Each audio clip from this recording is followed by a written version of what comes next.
గోమూత్రికా బంధం. ఆవు నడుస్తూ మూత్రానికి వెళ్తున్నప్పుడు కింద పడ్డ ఆ మూత్రం ఒక జిగ్జాగ్ ప్యాటర్న్ లో ఉంటుంది. ఆ ప్యాటర్న్ లో రాసిన పోయిటరీ అనమాట. చిత్రకావ్యం, పిక్చర్ పోయిటరీలో ఇది one of the famous styles. ఒక కవి పేరు తెలియదు గానీ ఇలా రాశారు: నందివాహం నతాశేషం దేవం దేవేశ్వరం పరం నిందితాహం కృతాశ్లేషం శివం సేవే నిరంతరం. ఈ ఫస్ట్ లైన్ చూస్తే మీరు స్ట్రైట్ గా చదవచ్చు, ద సేమ్ టైం జిగ్జాగ్ లో కూడా చదవచ్చు. అప్పుడు కాబట్టి భక్తి గురించి రాశారు. ఇప్పుడైతే ఎక్కడ చూసినా పగలు ప్రతీకారాలేగా. ఈ ఇన్స్పిరేషన్ తోనే మీ అభినవ కవి ప్రతీకారం గురించి గోమూత్రికా బంధంలో రాయడం జరిగింది.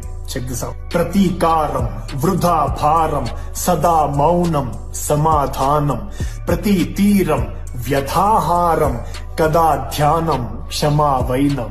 ప్రతీకారం అనేది అనవసరమైన భారం, దానికి సరైన సమాధానం మౌనం. ప్రతీకారం అనే ఎమోషన్ లో పడితే ప్రతి తీరం వ్యధాహారమే.